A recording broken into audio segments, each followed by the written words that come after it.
ராட்சச ராட்சசக, ராட்சஸ் வம்சத்தில் வந்தவன் தான், அரக்க வம்சத்தில் வந்தவன் தான். ஆனால் இவங்கிட்ட அந்த குணம் இல்லை.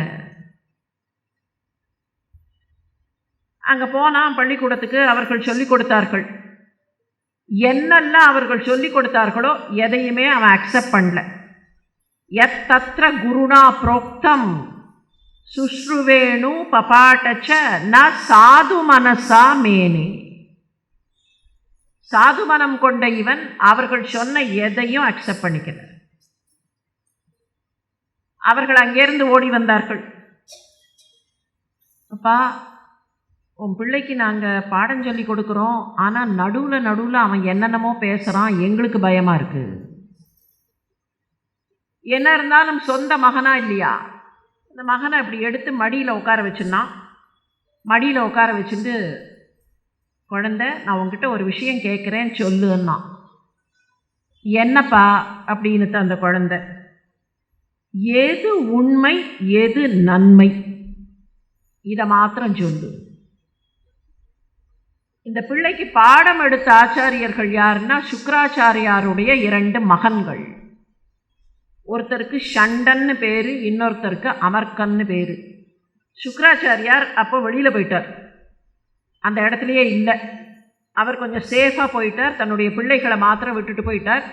இந்த 2 பேருக்கும் என்ன பயம்னா, மகாராஜா மனசு கோன்ற மாதிரி நாம் ஏதாவது பண்ணிட்டோம்னா அப்பா வேற வந்து நம்மை சண்டை பிடிப்பாருங்கிற பயம்.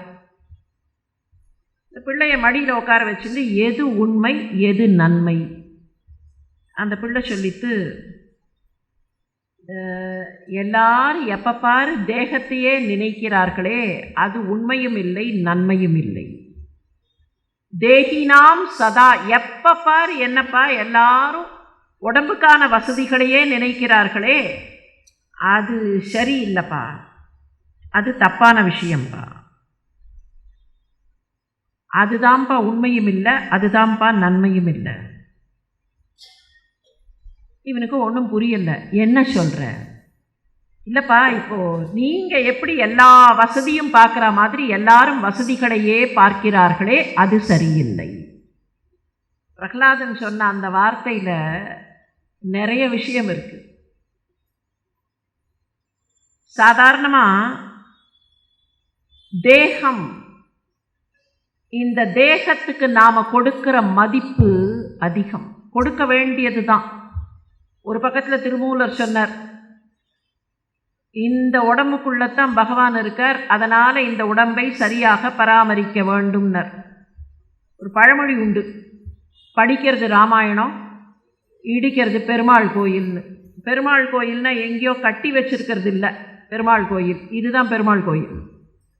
பெருமாள் எங்கே இருக்கார்? உள்ளதானே இருக்கார். அப்போ இதுதான் பெருமாள் கோயில். படிக்கிறது ராமாயணம், இடிக்கிறது பெருமாள் கோயில்னா என்ன அர்த்தம்னா, ராமாயணத்தை படிச்சுட்டு இந்த உடம்பை எப்படியெல்லாம் நடத்தக்கூடாதோ அப்படியெல்லாம் நடத்தினா அது இடிக்கிறது பெருமாள் கோயில். இந்த உடம்பை அப்யூஸ் பண்ணக்கூடாது, ஆனால் அதுக்காக இந்த உடம்புக்கு மட்டுமே வாழ்ந்தால் அதுவும் சரியான வாழ்க்கை இல்லை. பல நேரத்தில் நம்ம வாழ்க்கை எப்படி இருக்குது, பகவானை நினைக்கிறதுக்கு நமக்கு ஏதாவது நேரம் இருக்கா? ஏன் நேரம் இல்லை? ஆதிசங்கரர் சொல்லுவாரே, ஹரே பிரம்மணி கோபின சக்தக. ஏன் நேரம் இல்லை? இல்லை ஆஃபீஸ் போகணும், இல்லை அங்கே வேலை இருக்குது, இங்கே வேலை இருக்குது. இப்போ கடைசியில் இதெல்லாம் சுற்றி பார்த்தோம்னா what are we doing? We are increasing our facilities which are related to the body. We are increasing all those entanglements which are related to the body. Ramana மகரிஷிட்ட போய் ஒருத்தர் தலைவலிக்கிறதுன்னர், சுவாமி தலைவலின்னர். திங்கிங் அவர் ஏதாவது ஒரு மருந்து சொல்வார்னு நினச்சி தலைவலின்னர். எனக்கு தலைவலிக்கிறது அப்படின்னர். எனக்கு தலைவலிக்கிறது. யாருக்கு தலைவலி? சுவாமி எனக்கு தான் தலைவலி. யாருக்கு தலைவலி? எனக்கு தான் தலைவலி. உனக்குன்னா உடம்புக்கா உள்ள இருக்கிற உனக்கா? தலைவலின்னா கூட நாம் எதுக்கு தலைவலி? வெளியில் இருக்கிறதுக்கு தானே. இந்த வெளியில் இருக்கிறதுக்கான விஷயங்களில் தானே நம்முடைய கவனமெல்லாம் போகிறது. உள்ளுக்குள்ளே ஒருத்தர் உட்காந்துட்டு இருக்காரு, அவர் மேலே நம்ம கவனமே இல்லையே, அதை சொல்கிறான் பிரகலாதன். அப்பா எப்போ பாரு தேகத்தை பற்றியே நினைத்து கொண்டிருக்கிறார்களே உலகத்தில், அதுதான்ப்பா உண்மையும் இல்லை நன்மையும் இல்லைன்னா. இப்போ ஹிரண்யனுக்கு மனசை என்னமோ பண்ணிட்டு, நம்ம தான் இவன் சொல்கிறானோ, நாம தான் வசதியாக உக்காந்துட்டுருக்கோம், நாம தான் இந்த வசதியை தேடுறோம். கோபம் வந்தது. குருவை பார்த்து சொன்னான், அந்த 2 பேரையும் பார்த்து சொன்னான், என்ன சொல்லி கொடுத்தீர்கள்னா. நாங்கள் ஒன்றும் சொல்லி கொடுக்கல, நல்ல விஷயத்தை தான் சொல்லி கொடுக்குறோம். ஆனாலும் உன் பிள்ளை திரும்ப திரும்ப திரும்ப இதையே தான் சொல்கிறான், நாங்கள் என்ன பண்ணுறதுன்னு தெரியல. சரி, மறுபடியும் போய் சொல்லி கொடுங்கள். மறுபடியும் அந்த பிள்ளையை அழைத்து கொண்டு வந்தார்கள். இந்த பிள்ளையை உட்கார வச்சு, இதை பாருப்பா, நீ அங்கே போய் உங்கள் அப்பாட்ட சொன்னியே, அந்த மாதிரி விஷயம்லாம் சொல்லக்கூடாது. நாங்கள் உனக்கு நல்ல விஷயம் சொல்லித்தரோம், அதை சொல்லு. எல்லாத்தையும் பேசாமல் கேட்டுண்டான். கேட்டுண்டு சொன்னால், நீங்கள் சொல்கிறதெல்லாம் இல்லை, என் மனசு மறுபடியும் பகவான்கிட்ட தான் போகிறதுன்னா. அப்போ அவர்கள் ஒரு ஸ்டேட்மெண்ட் அவர்களுக்குள்ளே பண்ணிண்டார்கள். யன்மூலோன் மூல பரஷோர் விஷ்ணோர் நாலாயுதோர். இவன் எப்படி தெரியுமா, இந்த அசுர குலம்ங்கிற ஒரு பெரிய காடு இருக்கே, நல்ல காடு இந்த காடு. ஏன்னா அவர்கள் அசுர குருக்கள் தானே. இந்த காடு நல்ல காடு. அந்த காட்டில் ஒரே ஒரு விருட்சம், அப்படியே முள்ளுமுள்ளா முள்ளுமுள்ளா முள்ளுமுள்ளா கண்டக துருமக. இவன் எப்படின்னா ஒரு முள்ளு மரம், நல்ல மரங்கள் இருக்கிற அசுர குலத்தில் ஒரே ஒரு முள்ளு மரம் இங்கே பிறந்துட்டான். இந்த முள்ளு மரத்தை தூக்கி போட்டுட்டாலே அசுரகுலம் தடைக்கும்னார்கள். ஆனால் அவர்களால் அதுக்கு மேலே ஒன்றும் பண்ண முடியாது. அவனுக்கு மறுபடியும் சொல்லிக் கொடுக்க நினைத்தார்கள். மற்ற விஷயங்களையும் சொல்லிக் கொடுத்தார்கள். ராஜ்ய தர்மம், ராஜ்ய நீதி, அதெல்லாம் சொல்லிக் கொடுத்தார்கள். அதையெல்லாம் நன்றாக கற்றுக்கொண்டான். அவர்களுக்கு ஒரு சின்ன நம்பிக்கை வந்தது, உன் பிள்ளை கொஞ்சம் பாடமெல்லாம் நிறைய கற்றுன்ட்டான் அப்படின்னு போய் அப்பா கிட்ட சொன்னால், மறுபடியும் அந்த அப்பாவை கொஞ்சம் ப்ளீஸ் பண்ணிடலாம். என்ன இருந்தாலும் மகாராஜா நம்மக்கிட்ட கொஞ்சம் அதிருப்தியோடு இருக்கார். போய் சொன்னார்கள். போய் சொன்ன உடனே மறுபடியும் தன்னுடைய மடியில் உட்கார வச்சுட்டு, நீ ஏதோ நல்ல பாடம்லாம் படிச்சுட்டேன்னு சொல்லுகிறார்களே, நீ என்ன பாடம் படித்த, அந்த பாடத்தை கொஞ்சம் சொல்லேன் அப்படின்னா அப்பா. ஆமாம்ப்பா, ரொம்ப நல்ல பாடம், நான் சொல்கிறேன்னு ஆரம்பித்தான். ஸ்ரவணம், கீர்த்தனம், விஷ்ணோஹோ ஸ்மரணம், பாதசேவனம், அர்ச்சனம், வந்தனம், தாஸ்யம், சக்கியம், ஆத்ம நிவேதனம் இதி பும்சா பிதா. அப்பா, இதுதான்ப்பா நல்ல பாடம். பகவானை எப்படி வணங்க வேண்டும், வழிபட வேண்டும்னு ஒரு நல்ல வழி, நான் 9 வழி சொல்கிறேன்ப்பா, இதுதான்ப்பா மிகச்சிறந்த பாடம். வந்தது கோபம் ஹிரண்யனுக்கு. திரும்பி திரும்பி திரும்பி திரும்பி இதையே சொல்றியா? இதில் என்ன வேடிக்கைனா, அவனுக்கு எப்படி கோபம் வருகிறது பாருங்க. அப்பா அம்மாவையே எதிர்க்கக்கூடிய அளவுக்கு யாரோ ஒரு விஷ்ணுன்னு போய் பிடிச்சுக்கிறியே, அப்போ குடும்பத்தையே விட்டுடுவியா? நமக்கு ரொம்ப லாஜிக்கலாக தெரியுறது இல்லையா? சாதாரணமாக என்ன சொல்லுவோம், சொந்த பிள்ளை இந்த பிள்ளைய ஒரு அப்பாவாக இருக்கிறவன் என்னென்னமோ கொடுமைப்படுத்தினானே அப்படின்னு தானே சொல்லுவோம் ஹிரண்யனை பார்த்து. ஆனால் ஹிரண்யன் இப்போ ரிவர்ஸில் கேட்குறான், ஏண்டா உன்னோட சித்தப்பனை அழித்த ஒருத்தனை பற்றி பெருசாக பேசுகிறியே, இவன் தானே வராகமாக அழித்தான், அவனை பற்றி பெருசாக பேசுகிற, அப்பா அம்மாவை பற்றி உனக்கு கவலை இல்லையா, குடும்பத்தை பற்றி கவலை இல்லையா, யாரோ ஒரு விஷ்ணுன்னு பிடிச்சின்னு அந்த விஷ்ணுவை பெருசாக பேசுகிறியே. அந்த பிள்ளை கொஞ்சம் கூட கலங்கலை. இல்லைப்பா, சொந்த குடும்பத்தையே விடுகிற நீ கேட்குறான் ஒரு இடத்துல. இவன் அப்பா அம்மாவை மதிக்கலை. சௌஹிருதம் பித்ரோர் அஹாத்ய, அப்பா அம்மாவை மதிக்கலை, பித்ருக்களை மதிக்கலை, சொந்தக்காரர்களை மதிக்கல, இவன் விஷ்ணுவுக்கு மாத்திரம் எப்படி நல்லவனா இருப்பான்னா? விஷ்ணுவுக்கு மாத்திரம் இவன் நல்லவனா இருப்பானா? அதனால இவனை வாழ விடக்கூடாது, இவன் இருக்க வேண்டாம். திரும்ப திரும்ப இவன் என்னென்னமோ சொல்லுகிறான், இவன் இருக்க வேண்டாம். ஆட்களை கூட்டான், இவனை எப்படியாவது ஒழிச்சு கட்டுறதுக்கு வழியை பாருங்கள். என்னெல்லாம் பண்ணினான்னு அப்படியே ஒரு லிஸ்ட்டு தான். அடுத்தடுத்து என்ன பண்ணான்? திக்கஜை, தந்த சூகை, திக்கஜங்கள், அஷ்டதிக்கஜங்கள் காலடியில் போட்டான், ஒன்றுமாகல. தந்த சூகை, பல்லில் இருக்கிற விஷத்தை கடிக்க வச்சான், பாம்பை வச்சு. ஆபிஷார வபாதனை, ஆபிஷார ஹோமம் பண்ணி அதில் வரக்கூடிய மிருகங்களெல்லாம் அவன் மேலே விட்டான். மாயாபி, மாயாஜாலம் எல்லாம் பண்ணினான். கரதானை, கரம்ன விஷம், விஷத்தை எடுத்து அவனுக்கு கொடுத்து அதை குடிக்க வைத்தான். அபோஜனைகை, அவனுக்கு உணவே போடாமல் அவனை ஸ்டார்வேஷனில் அடித்தான். இதுக்கப்புறம் ஹிம வாய்வாக்னி சலீலை, அவனை எப்படி நிற்க வச்சான்னா, திடீர்னு அவன் மேலே குளிர் காற்றடிக்கும், அடுத்த நிமிஷம் அப்படியே நெருப்படிக்கும், திடீர்னு இந்த பக்கத்துலேருந்து காற்றடிக்கும், ஒரு பக்கத்தில் பனி, ஒரு பக்கத்தில் நெருப்பு, ஒரு பக்கத்தில் காற்று, இந்த மாதிரி அவனை பலவிதமான சங்கடங்களுக்கு உள்ளாக்கினான். பர்வதாக்ர மனை, பர்வதத்திலேருந்து கீழே உருட்டி தள்ளினான், மலையிலேருந்து. இப்படி என்னென்னமோ பண்ணியும் அந்த பிள்ளை எல்லாவற்றையும் தாங்கிக் கொண்டு வாசுதேவாய நமக, வாசுதேவாய நமக, வாசுதேவாய நமகன்னு அந்த வசுதேவனையே சொல்லிக்கொண்டு நின்றது. இப்போ ஹிரண்யனுக்கு ஒரு பயம் பிடிச்சிது. என்ன பயம்? நூனம் ஏதத் விரோதேன மிருத்யும் மே பவிதா. இவனை நான் விரோதம் பண்ணிண்டா, இவனுக்கு நான் என்னென்னமோ பண்ணி பார்த்தேன், இவன் அப்படியே உசுரோட இருக்கான். அப்படின்னா இவனை நான் விரோதம் பண்ணிண்டா ஒருவேளை எனக்கு மரணம் வந்து விடுமோ? இவன் மேலே நான் விரோதம் பண்ணினேன்னா எனக்கு மரணம் வந்து விடுமோ? தெரியலையே.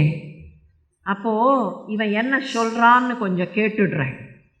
ஏன் அவன்கிட்ட கேட்டான்னா, இவனால் எனக்கு மரணம் வந்துவிடக்கூடாது, அப்போ இவன் என்ன சொல்கிறான்னு கேட்குறேங்கிறதுக்கு தான் பக்கத்தில் போனான்.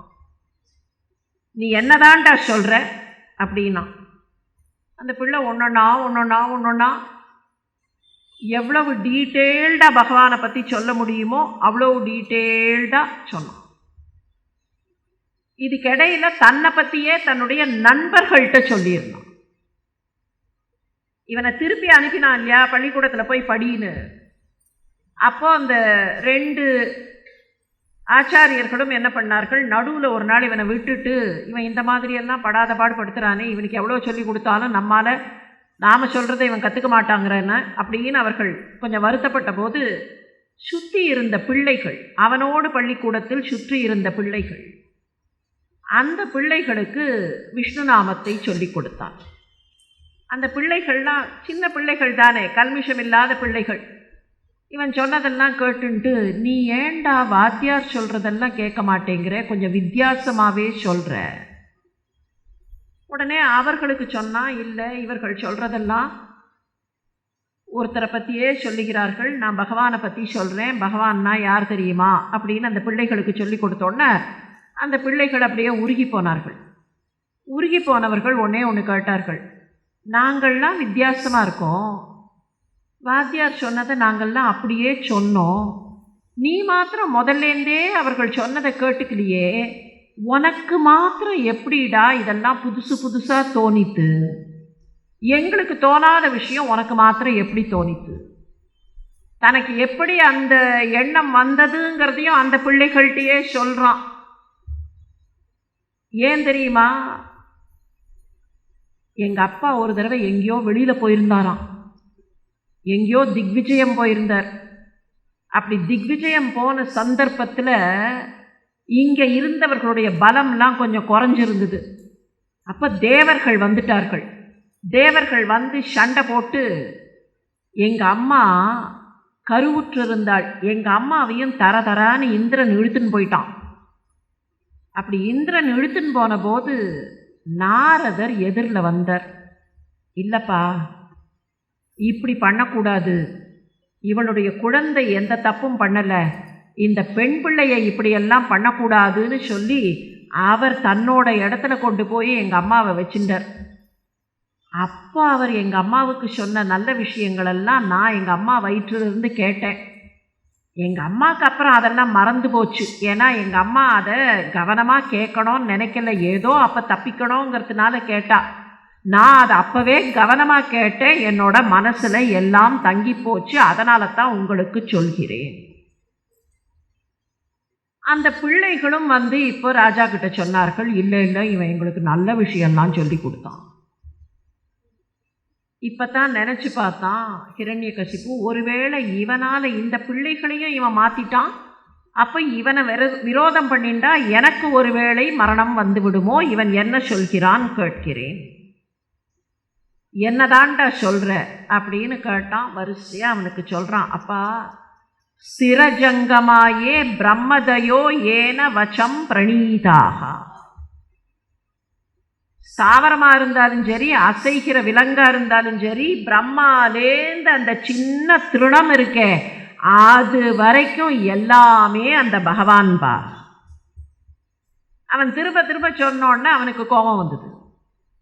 இவங்கிட்ட ஏதோ கேட்கலாம்ங்கிற எண்ணத்தில் இருந்தவன் இவன் திரும்ப திரும்ப அதையே சொல்கிறான். அதுவும் தான் யாரை விரோதியாக நினைக்கிறோமோ அந்த விரோதியான விஷ்ணுவின் பெயரையே சொல்கிறான்னு அடுத்த கேள்வி கேட்டான். யஸ்வய மந்தபாக்யோதா மத் அந்யோ ஜெகதீஸ்வரக. நான் இல்லாம இந்த உலகத்துக்கு யாரோ ஒரு ஈஸ்வரன் இருக்காங்கிறியே, யாருடா அது? குவாசம் யாரு? நான் இல்லாம இன்னொருத்தன் இந்த உலகத்திற்கு இருக்க முடியுமா? அவன் யாருன்னு கேட்டா சர்வத்திரங்கிற சர்வத்திர. அவன் என்ன எல்லாத்துக்கும் இருக்க முடியுமா? நீ எல்லா இடத்துலையும் இருப்பான்னு சொல்றியே, எங்க பார்த்தாலும் இருப்பான்னு சொல்றியே, இந்த ஸ்தம்பத்தில் இருப்பானா? அப்பத்தான் கேட்டான், இந்த ஸ்தம்பத்தில் இருப்பானா? கஸ்மாத் ஸ்தம்பே, இந்த ஸ்தம்பத்தில் இருக்கானா? இந்த ஸ்தம்பத்தில் இருக்கானான்னு அந்த பிள்ளை பதில் சொல்றது மாத்ருஷ்யதே. இந்த ஸ்தம்பத்தில் இருப்பானா அப்படின்னு தான் கேள்வி. அந்த பிள்ளை சொன்ன பதில், நான் பார்க்கிறேன். I am able to see.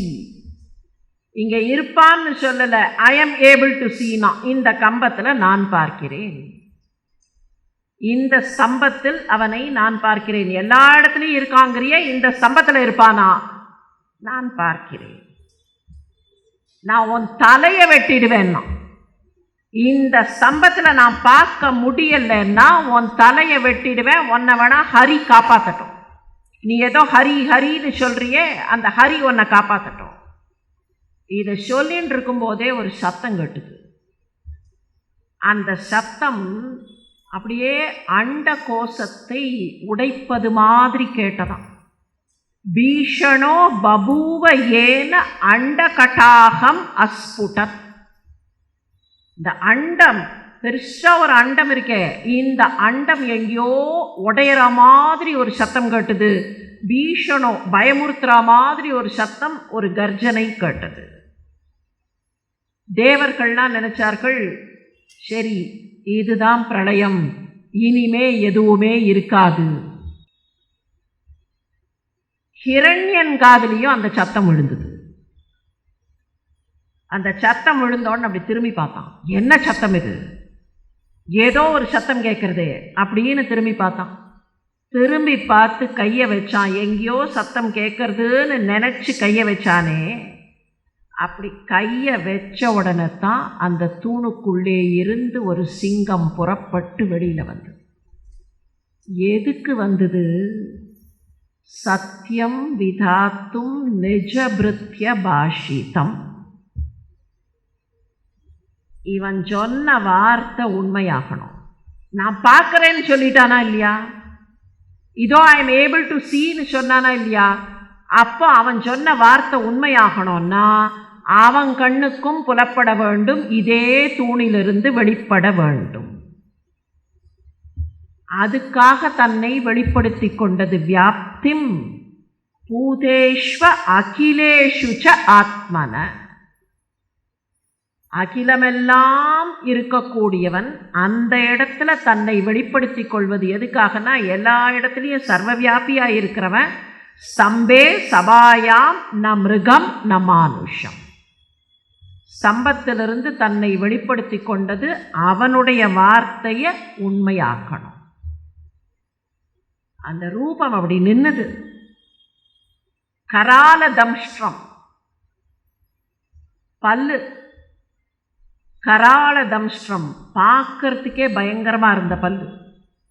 கரவால சஞ்சல க்ஷுராந்த ஜிஹ்வம், அந்த நாக்கு அப்படி லேசாக ஆடித்து, சஞ்சலமாக இப்படி அப்படி ஆடித்து. ஆடினதை இங்கேருந்து பார்த்தா ஏதோ ஒரு கத்தி ஆடுற மாதிரி இருந்தது. க்ஷுராந்த ஜிஹ்வம், ஒரு கத்தி அப்படி லேசாக ஆடின்னு இருந்தது. மேலேருந்து தொங்குற கத்தி ஆடிண்டே இருக்குமா இல்லையா, அந்த மாதிரி தோணித்து ஹிரண்யனுக்கு. ப்ரூகுட்டி முகோல்பணம், அவனுடைய புருவம், அந்த நரசிங்கத்தினுடைய புருவம் அப்படி வளைஞ்சிருந்ததை பார்த்தாலே அந்த முகம் ஏதோ கொடூரமாக தெரிந்தது, பயங்கரமாக தெரிந்தது.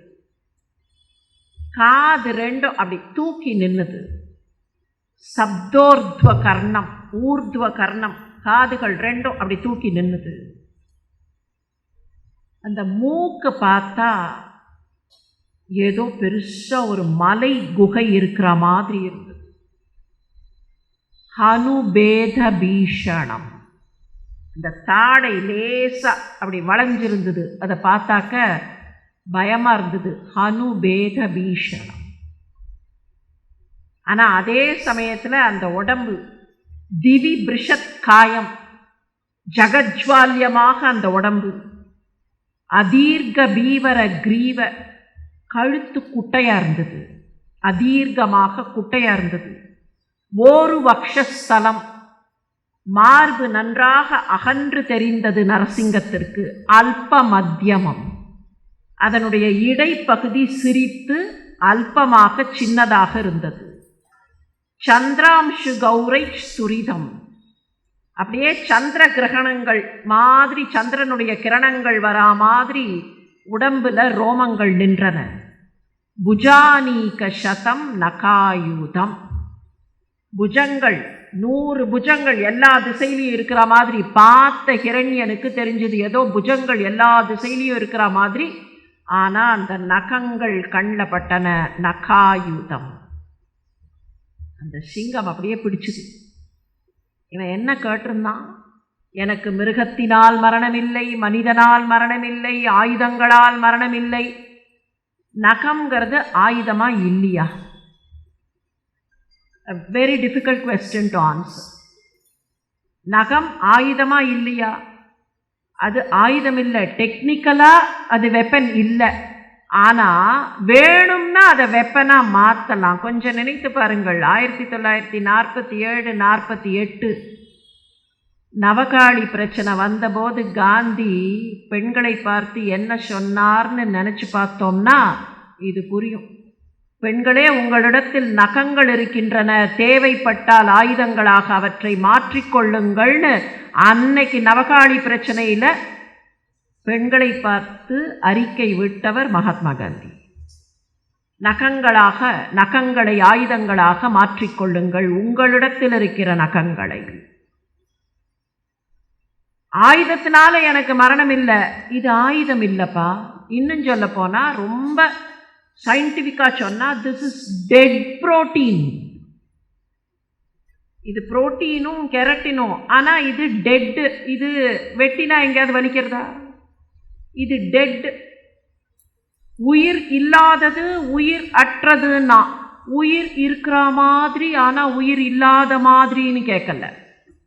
என்ன கேட்டான்? உயிர் இல்லாததனால் மரணம் இல்லை, உயிர் இருப்பதனால் மரணம் இல்லைன்னா ஒரு சமயத்தில் உயிர் இருக்கும், ஒரு சமயத்தில் உயிர் இருக்காது. அந்த மாதிரி இருக்கிறதுன்னு ரெண்டையும் மிக்ஸ் பண்ணி கேட்கல. இந்த நகம்ங்கிறது ரெண்டும் மிக்ஸ் பண்ண மாதிரி இருக்கிறது. சிங்கம் அப்படியே பிடிச்சிது. அப்படி பிடிச்சு ஒரு உலுக்கு உலுக்கிது. உலுக்கின போது தன்னை விடுவித்து கொள்ள முயன்றான். எப்படி இருந்ததுன்னா, பாம்பு கையில் சிக்கின ஒரு எலி தன்னை விடுவித்து கொள்ள முயன்றது போல முயன்றான். பாம்பு கிட்ட மாட்டின்ற எலி தப்பிக்க முடியுமா? ஒன்றுமே பண்ணலை. அந்த சிங்கம் அப்படியே எடுத்து மடியில் போட்டுண்டது, துவாரத்தில் போய் உக்காந்தது. அந்த அரண்மனையினுடைய துவாரம், அதனுடைய வாசல். துவார்யுர் ஆபாத்திய ததார லீலையா.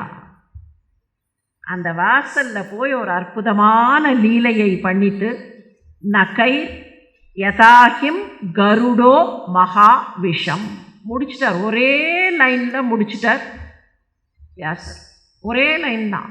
என்ன பண்ணிட்டு வாசலில் போய் உக்காந்துது, நடு வாசலில் உட்காந்துட்டு ஒரு லீலை செய்தது. அந்த லீலை எப்படி இருந்ததுன்னா, கருடன் மகாவிஷமான பாம்பை அப்படி உரிப்பது மாதிரி தன்னுடைய நகத்தால் ஹிரண்யனை உரித்தது. பகவான் மேல பக்தி வச்சா என்ன வேணாலும் நடக்கும். பகவான் மேல பக்தி வைக்கலைன்னா கைக்கு கிட்டியது கூட வாய்க்கு கிட்டாமல் போகும். பிரம்மா கொடுத்துட்டு போனார், அத்தனை விஷயத்தையும் கொடுத்துட்டு போனார், அவன் கேட்டதெல்லாம் கொடுத்துட்டு போனார். நாம் ராட்சசர்கள்னு சொல்லும்போது ராட்சசர்கள் நிறைய வரம் கேட்டார்கள், பார்த்து பார்த்து கேட்டார்கள். எனக்கு இப்படி வேணும், எனக்கு அப்படி வேணும், இது வேணும், அது வேணும். இதில் இன்னொரு ரகசியமும் இருக்குது. ஒரு ராட்சசனாவது எப்படி வாழ வேண்டும்னு வரம் கேட்டதே இல்லை. இவனால் சாகக்கூடாது, அவனால் சாகக்கூடாது, அவனால் சாகக்கூடாது, இவனால் சாகக்கூடாது. எப்படி சாகக்கூடாதுன்னு வரம் கேட்டதுக்கு பதிலாக எப்படி வாழ வேண்டும்னு கேட்டிருந்தா எவ்வளவு நன்றாக இருந்திருக்கும்.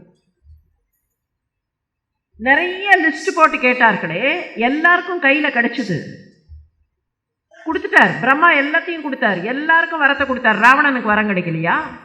ஹிரண்யனுக்கு கிடைக்கலையா? சூரபத்மனுக்கு கிடைக்கலையா? அத்தனை ராட்சசர்களுக்கும் வரம் கிடைச்சிது. ஆனால் கிடைச்ச வரம் அவர்கள் முழுமையாக அதை அனுபவிக்கவோ பயன்படுத்தவோ முடியவில்லை. காரணம் என்ன?